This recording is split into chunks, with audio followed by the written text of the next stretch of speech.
Before we start, the name is at the top right of the screen. The story begins as a kid seems to have trouble wringing out a towel. She takes a look at her hands as she finds them small. She also notices that the strength in her grip is weak and her endurance is pathetic. She seems disappointed as she wonders when is she going to grow up. She sighs knowing that if she was a couple of years older, she would not have trouble wringing out a towel. She is aware that it would mean that she would be able to take much great care of her grandpa. She steps inside the room and finds her grandpa sleeping. She places the wet towel on his forehead. It is mentioned that it was 5 years ago, before she was born as Katisha Ainsley. As far as memories of her past life, it was no different than how other people transmigrated.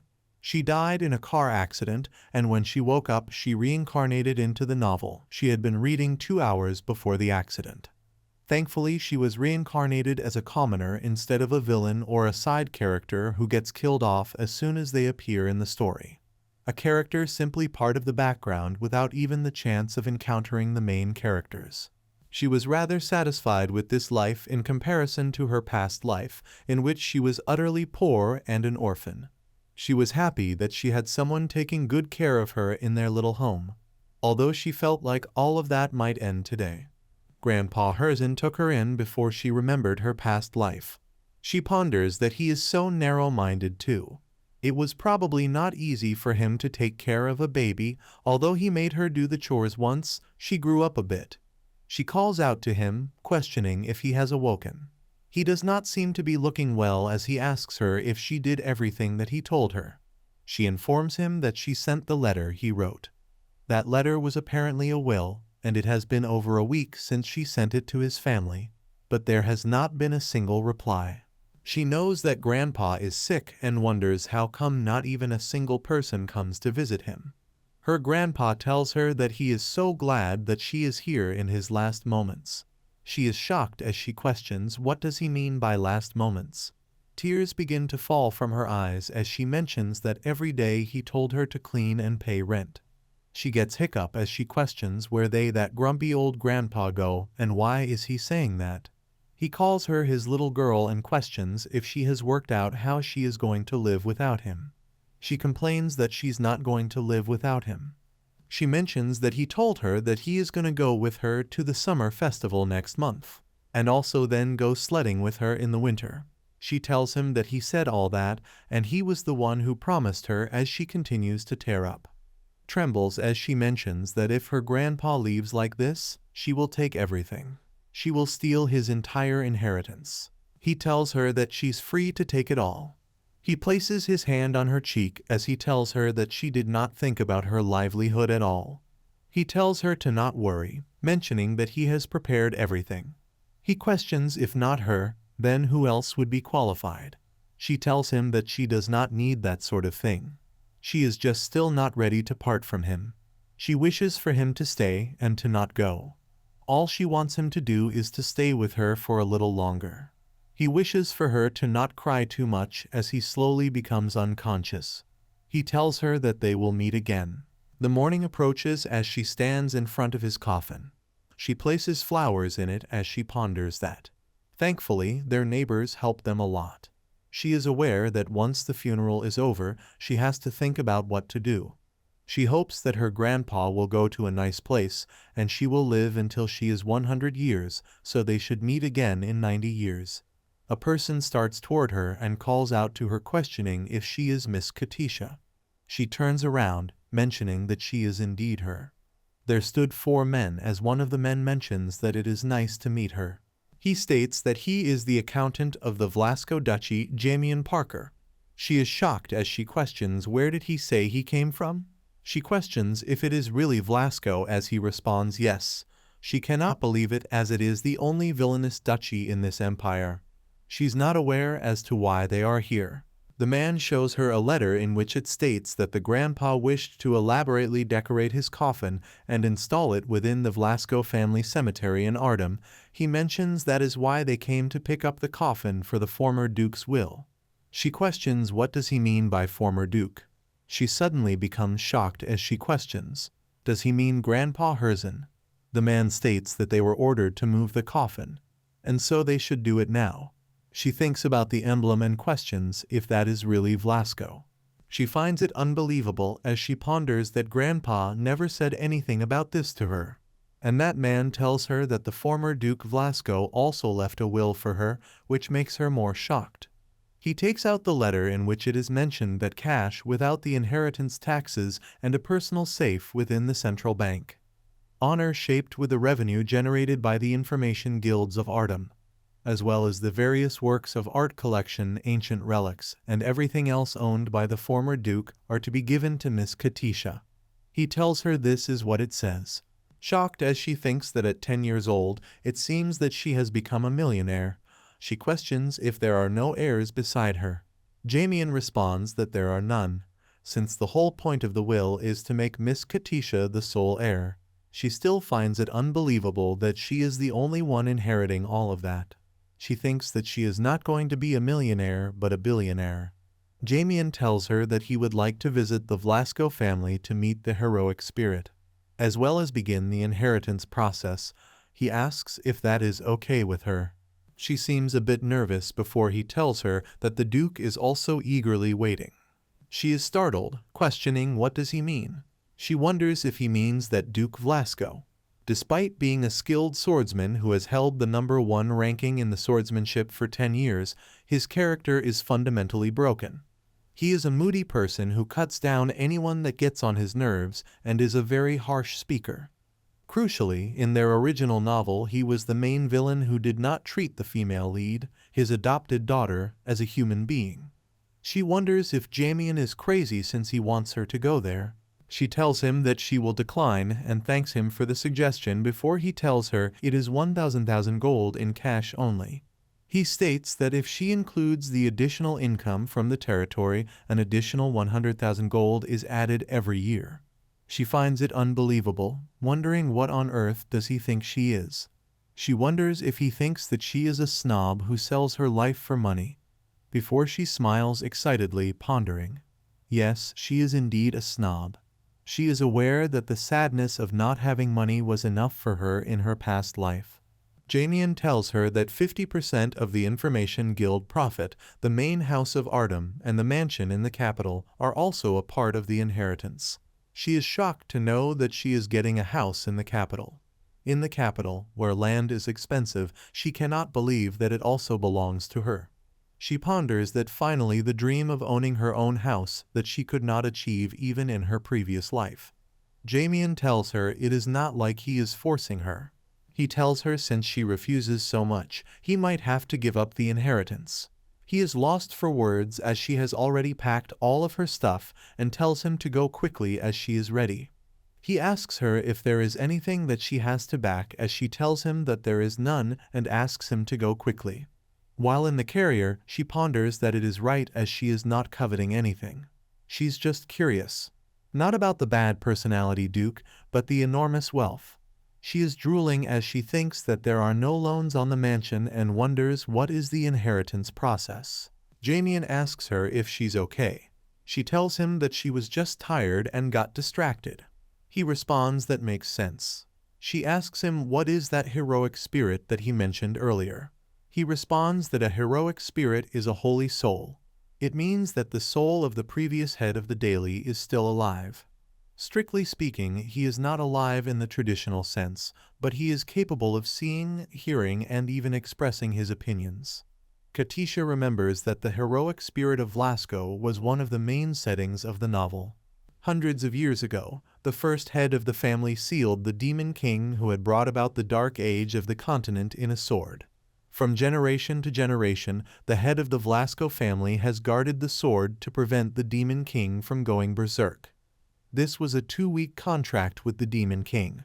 Instead of the Demon King obeying the matriarch had to give up a human soul so that the demon sword could continue. She thinks that according to that contract, both generations of family hearts became heroic spirits after their deaths and were subject to the sword. Jamian tells her that the heroic spirit has already appeared at the heroic spirit tower in the main house where the demon sword is sleeping. She questions, does that mean that she can see her grandfather again? He responds that is right. She thinks about her grandfather and ponders that she thought she would never hear his nagging again. She's aware that she was not left alone as she becomes emotional. But then she wonders if her grandfather is the previous duke, then the Duke Vlasco is his son, right? She realizes that she is sure he talked about his son before. He told her that he has 2 sons, one left early and the other one. He cut ties with him because he did not want to see them fight. She wonders in this time, is not it usually the sons who run away from home, not the parents? She continues to think that it was said that he retired from the dukedom. She wonders why then she is the only heir now. She asks Jamian then did her grandfather not pass on any property to the duke? He responds that the day after the previous duke found the current duke, he disappeared, leaving behind only his family name. She is shocked as she wonders then what is her position at Vlasco. She wonders how exactly was the female lead rated in the novel. The original novel, Now We Like Magic, is the story of Niella, the suffering female lead who was adopted by the villainous Vlasco family due to a resonance with a magic sword. She was treated as a parasite, and her only way to survive was to compete head-to-head with her brothers to inherit the magic sword. However, unable to bear the bullying, she eventually escapes from the Duke's mansion. And she seeks help from the White Cult, the only force that can stand against Vlasco. There Niella meets the male lead who is a half-breed divine beast Akel.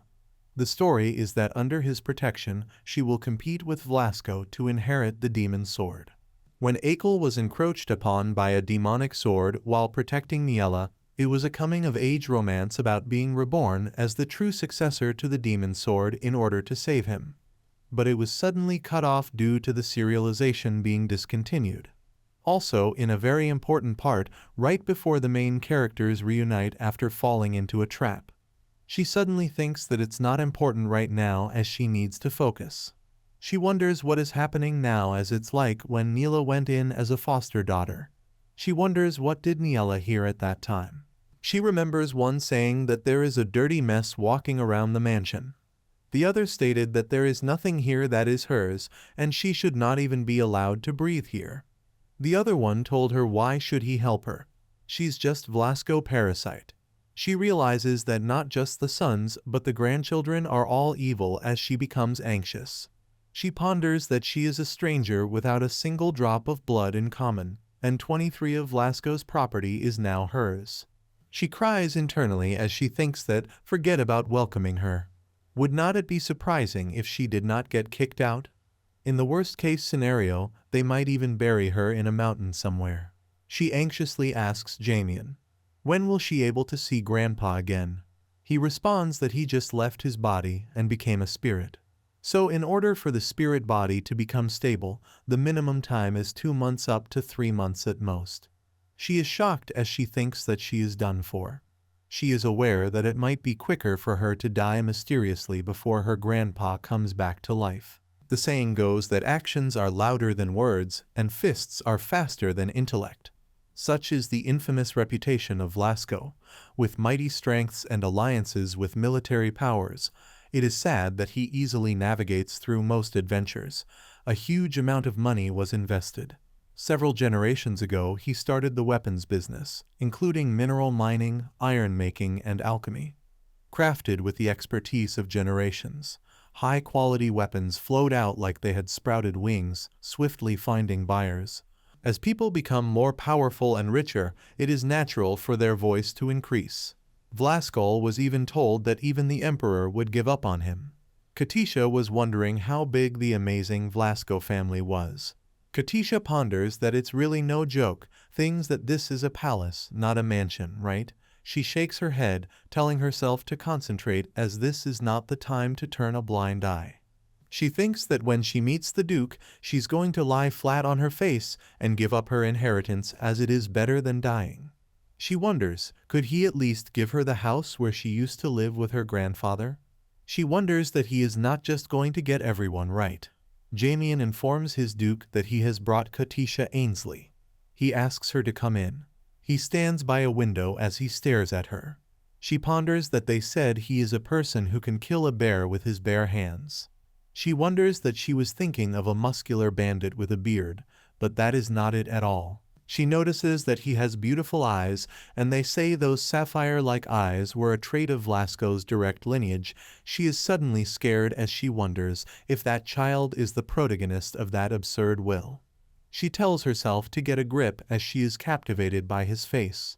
She greets him as she mentions that may the protection of the demonic blade be upon Vlasco of Changok. She ponders now if he tells her to raise her head like she learned.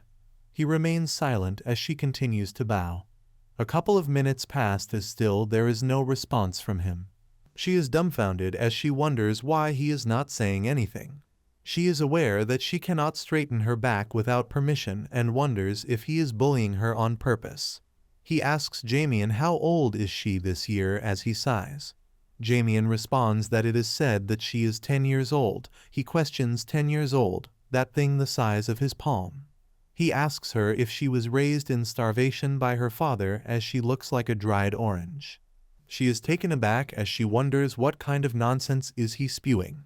He tells her to straighten her back on closer and show her face. She nervously takes steps forward. She comes really near to him as she ponders that he still has not told her to stop. She is aware that at this rate her back will crash. He takes a better look at her and mentions that he tried to get a glimpse of what kind of cunning fox she is. He commands Jem to put her on the desk. Jamian picks her up as he puts her on the table. He mentions that now they are at the right level. He comes closer to her as he mentions that she has orange hair and green eyes, mentioning that it is definitely not Vlasco's child. He tells Jamian to get started and tells her that all she has to do is to answer yes and no. Jamian mentions that he will go ahead and ask her the first question right away. First of all, he mentions that Miss Katisha, who was abandoned 10 years, along with a note with her name on it and a small locket pendant. He asks her if that is true that Herzen took pity on her and raised her all this time. She responds that is indeed true. The man begins to laugh as he questions, "Is that old man raising a child? That is not even funny." Katisha thinks that it seems like he did not have a good relationship with his grandfather. She's anxious as she ponders that nevertheless, that is the Duke's affair, is not it, and wishes for him to please spare her some life. Jamian asks His Excellency to please look away and ask Miss Katisha if she has no other family besides Herzen such as parents or relatives. She responds that she does not have anyone except him. He asks her if Herzen ever talked about miscarriage during his lifetime. She ponders that he did not tell her. If she cleans it carefully, he will give her this house. She responds that she did not heard of that. He also questions if he has ever left behind any items or documents that could serve as proof. She responds that he did not. Jamian asks her if she really means that he left nothing behind. She wonders why is he asking her such questions as there is really nothing. Jamian seems disappointed as he asks her the final question, which is if Herzen ever told her about a certain sword. She questions a sword before she becomes anxious and covers her mouth, realizing that she was only told to reply with yes and no. He states that from now on he will be asking her questions and asks her to respond in a descriptive manner now. He questions if she has ever heard the name Gerst. She was shocked as she realizes that he's talking about Vlasco's magic sword. To be exact, it is the name of the devil who was subordinate to that sword. The true name of the magic sword is unknown to the general public. She wonders how is she supposed to answer this. She bites her nails in fear as she is aware that she cannot say she knows about it through her grandfather as she read it in a book in her past life. He tells her that he will ask again and questions if she has inherited from her ancestors the Gerst, an heirloom of Vlasco and a relic of the Astroka Empire. She becomes very overwhelmed as she shakes her head. She ponders that she does not have a magic sword, and that is not true. He asks her if that is indeed the case and mentions then she should please explain how to interpret the contents of this will as he shows her the letter. She reads it as it is mentioned that to Katisha, the little girl in his house whom he is raising, she should inherit all property in Vlasco's name, and he also grants her authority as the rightful owner of the demon sword Gerst. She is shocked as she ponders that is the end of her will, which is that no objections will be entertained. She begins to tremble as she wonders what is this, she wonders, is not it an heirloom that can only be passed down to the head of the Vlasco family? He tells her that it looks like her father is planning to hand over this entire family to her. She flinches with fear as she ponders that she might just die right here at this rate. He calls out to her as he glares at her, questioning. What does she think of this situation? Her eyes get teary as he scolds her, questioning if she's crying. He questions who wants to cry now. Jaemon tells him that he should not be screaming like that in front of his child. He asks him what did Lady Katisha do wrong. He becomes furious as he asks Jaemon whose side is he on.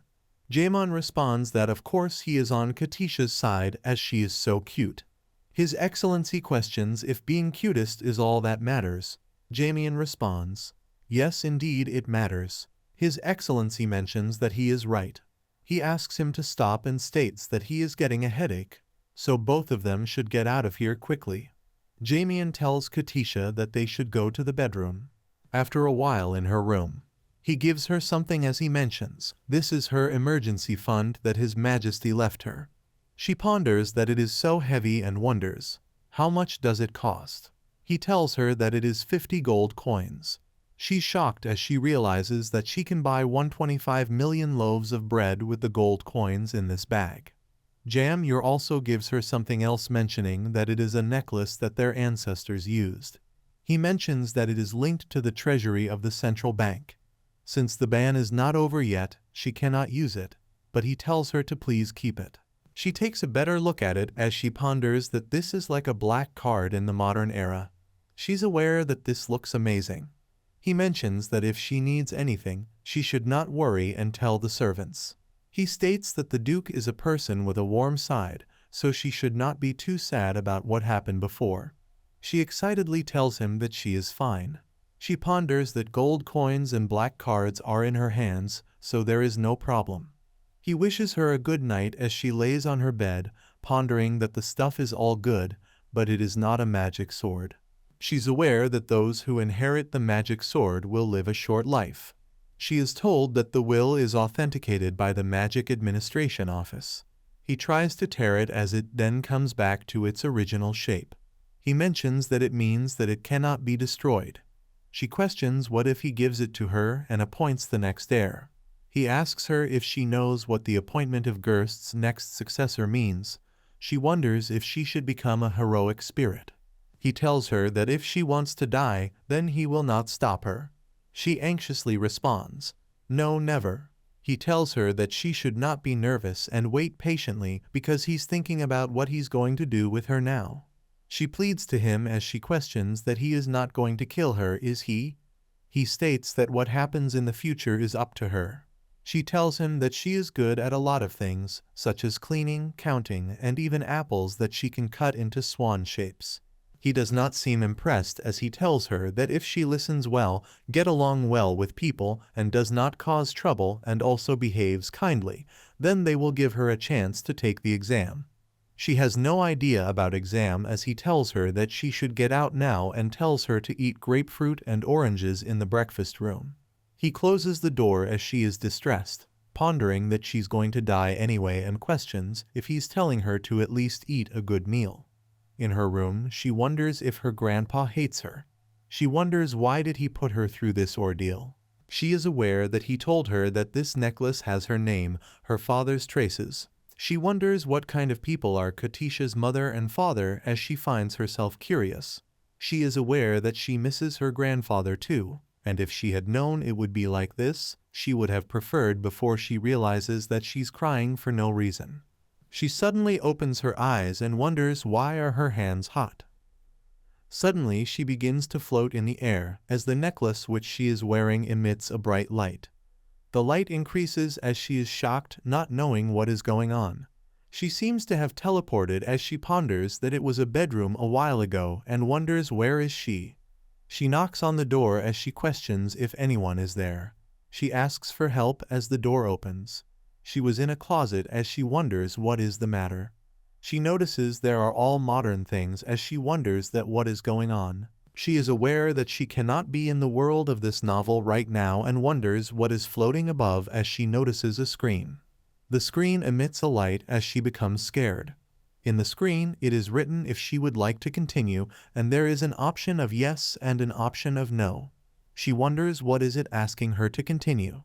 She clicks on yes as it mentions that now they are like magic. It is written episode 168 as she ponders that cannot be possible as the last time she saw it that was 168 episode. She ponders that the novel was discontinued indefinitely at episode 167. And episode 168 is probably on the author's laptop. In the screen, the name of the novel is mentioned as it is episode 168. She realizes that this screen is the same as the novel app she used to see. She realizes that this space is definitely not the Duke's residence.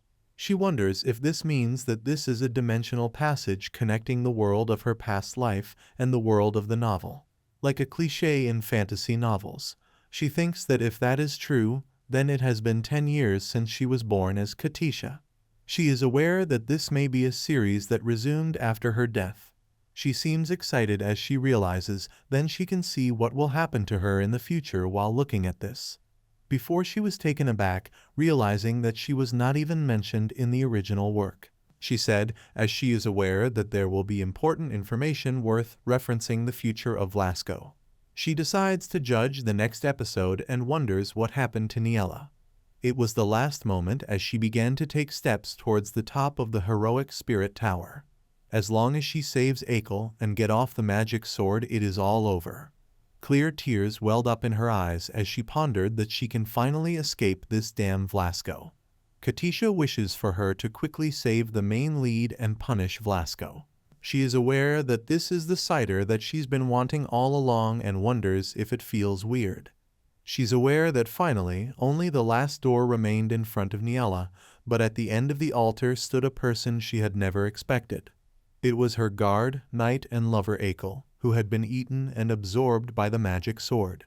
She asked him how is he already here as she rushed towards him. She questioned if he had been freed from Gerst. With confusion in her tone, she questioned when and how. He called out to her and questioned that he would like to ask her one thing. He showed her a letter and asked her if she know this woman. Katisha is suddenly shocked as her name is there, and she realizes there is no next episode. She becomes anxious as she questions what is this and why is her name there. She tries her best to look for the next episode, but she realizes that no matter what she presses, nothing comes out. She decides to find a way out before she becomes hopeless and wonders what is going on. She's aware that there's not even a door in the room. She wonders if there's a way that she can leave from the same way that she came in from.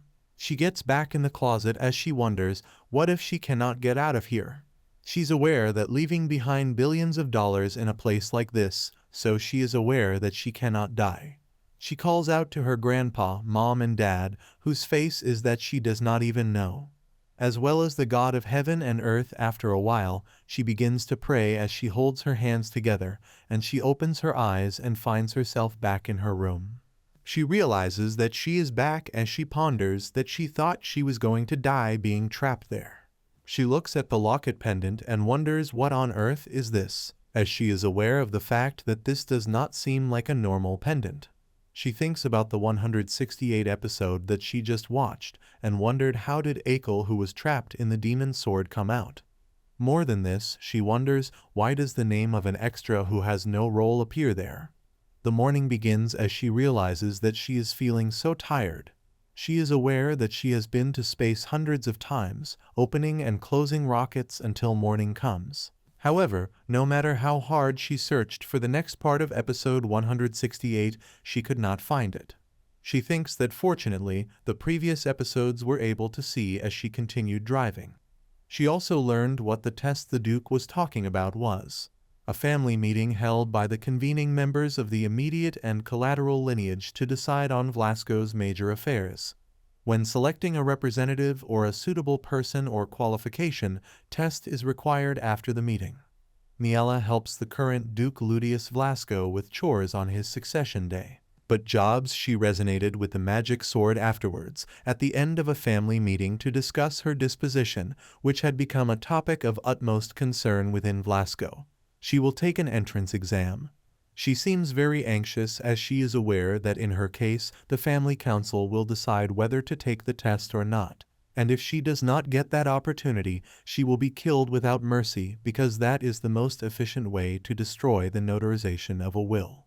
She's aware that Niella also worked very hard to get a test ticket at the family meeting and wonders if it seems like this is her future. She is aware that there is no way and wonders if she has become a replacement of Niella. Remembers that Niella entered this family 5 years from now in the upcoming autumn. She is aware that it knows not match the year and Niella is not entangled with any inheritance. She wonders if she has not become a substitute. Suddenly, she again begins to float in the air. She is shocked as to what is happening before she falls on her bed. As she ponders that the time limit has reached again, she thinks that it seems like there's a cool down of 6 hours and wonders that she would not be able to enter for a while. Moreover, if she's inside the rocket, time here does not seem to pass. She wonders what on earth is going on in the author's subconscious brain structure. She is aware that everything feels so complicated and dubious. She wonders why the male lead visiting her out of the blue, and if she's going to be an important supporting character in this world going forward. She is aware that from now on it is clear that her faith lies beyond the dimensions of the author's fingertips. She wonders if she will not enter becoming Niella's enemy and wishes for it to not be the case. The food has been prepared as she has suggested as she seems very excited and thanks the head chef. She states that it reminds her of the food that Grandpa used to make for her. She ponders that actually it is just something that she wants to eat.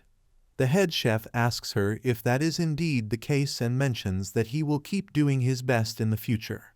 She questions really and thanks him. His Excellency mentions start doing his best is just doing what he can. He questions, does she think that this house has become very comfortable for her? As well as asks her if she thinks it will be her soon. He tells her that it is unlikely. She's anxious as she mentions if the testamentary effects takes place, it could become her house. He asks her if it is because she adapts well, or is it because his father raised her. He mentions that she does not have much fear.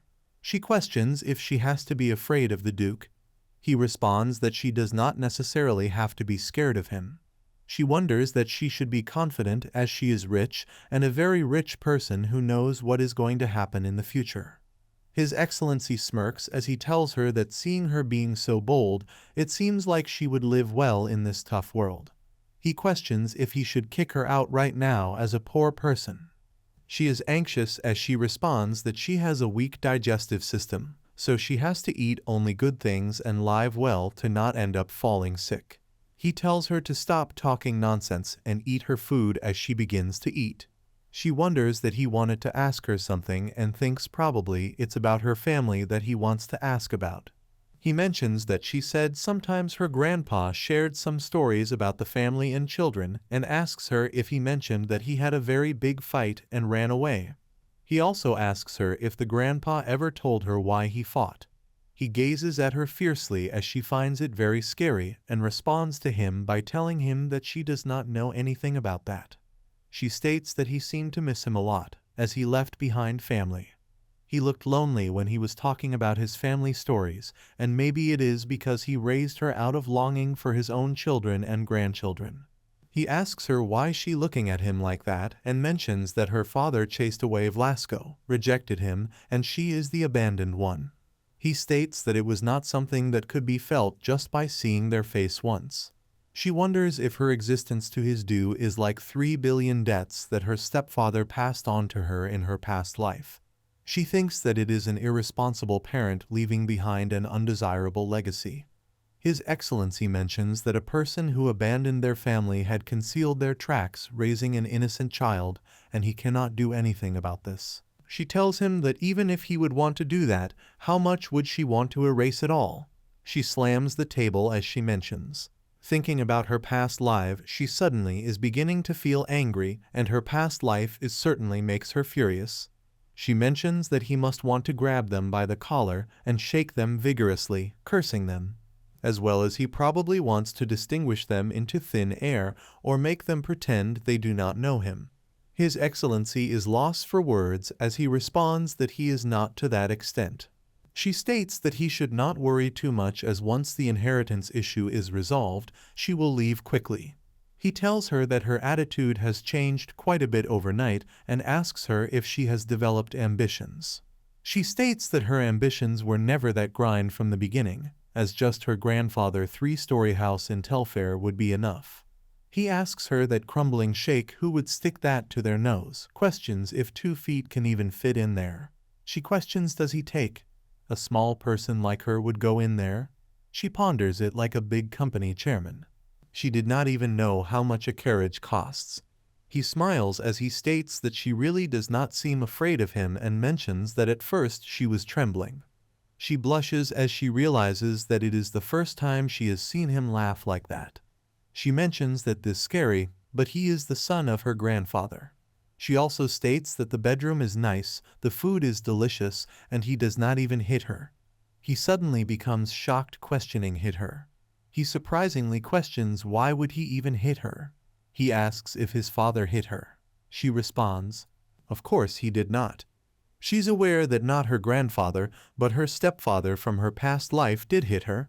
She tells him that the scary one is him and not his Duke.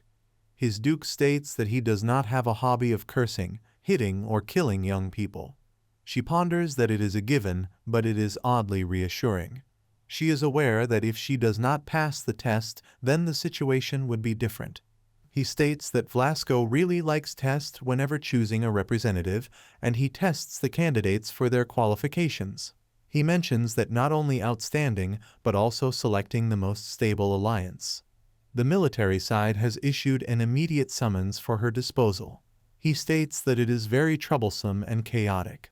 He states that, in short, right now it is very difficult to handle anything. She questions then, can he give her a chance? As she does not want to be disposed of as it is too unfair, she mentions that her grandfather would not want that either. She confidently tells him that she wants to take the test.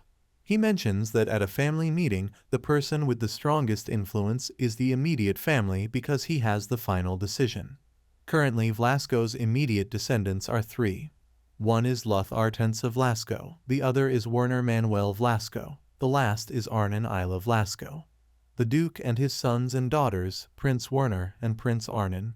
He mentions that they will convene a family meeting in 15 days, and until then she should try to persuade Werner and Arnon well. If she gets them on her side, then they will help her. She questions how will they help her.